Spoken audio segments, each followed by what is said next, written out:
Testing, testing. All right, thank you so much, Erin and Kate. What a beautiful song. Such a beautiful song. And next we have Justin Blatney. He is a community activist, co-lead of the Westmoreland Racial and Social Justice, and a member of Voice of Westmoreland. He has been organizing and taking action for change in our local community for several years. Justin is here today as a concerned citizen and spoke at the March Pittsburgh earlier today. Welcome, Justin.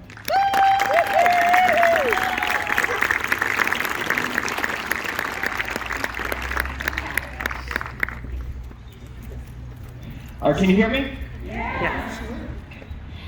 Hello, my name is Justin Blatney, and I'm with Westmoreland Racial and Social Justice, a gathering of activists that acts as an outlet for people in our area to feel empowered to speak up and find unity in each other through various issues that we believe should be treated as basic human rights.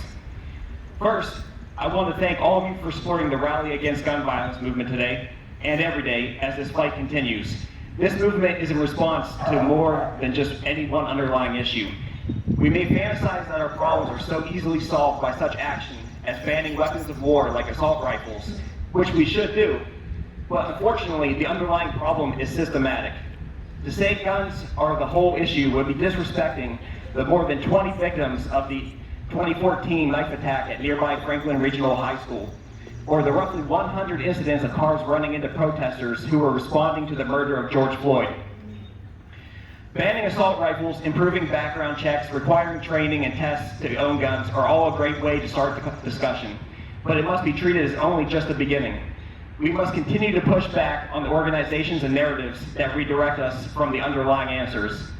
Obviously, the NRA must be held accountable for their obstruction of actual progress and justice. Thank you. But we can't stop there. The NRA are no longer the be-all, end-all, as there are now competing groups threatening to take the gun culture and violent rhetoric to new extremes.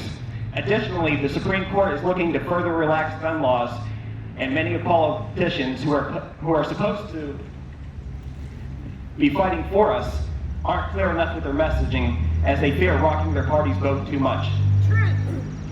We need to demand our politicians be clear with their message, stern with their words, and consistent with their actions to hold them accountable. They answer to us. They answer to us.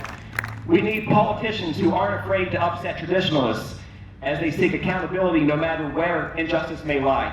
We need leaders who acknowledge all mass shootings, even if it's deemed gang-related. When the police's story changes too many times, we need leaders who call for the FBI to investigate the police department.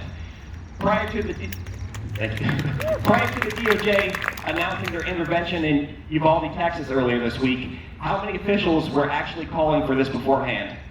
When the solution is more police funding, where are the leaders who suggest competence and reform instead? Money doesn't buy courage, especially in a town like Uvalde, which spends 40% of its budget on policing. This is the beginning of a long fight. We need leaders who will fight for voting rights even after their election, because addressing gun violence won't be solved with one or two bills.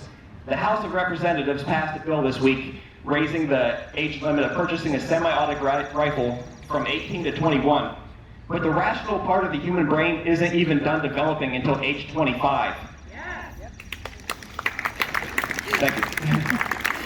Furthermore, this bill passed through the House bloated with other stipulations that are guaranteed to break off any support that it may have had in Congress.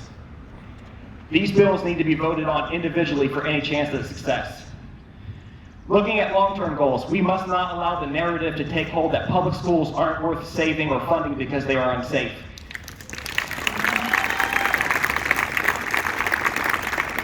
We already see public outrage and censorship being pushed on schools, but we must ensure that the future generations continue to receive a full education in hopes of improving the system one day.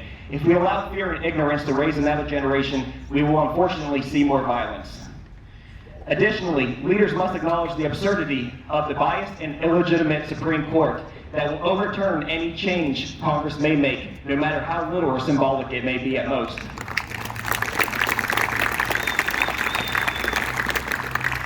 Many of our leaders won't even entertain the notion of expanding the courts, so the battle for systematic change could possibly take decades. There are so many issues that we each perceive as needing prioritized, but perhaps if we find common ground, we can reach solutions faster. That's why we need unity. Not unity with the people upholding the status quo that led us into this mess, but unity within communities. When right-wing fascism falsely blames the LGBTQ+ community for the Uvalde school shooting, recognize that we all suffer. When the media pushes mental illness as the cause of mass shootings, ask why don't other countries have the same violence we have? Also ask why don't we have free health care to help manage such illness?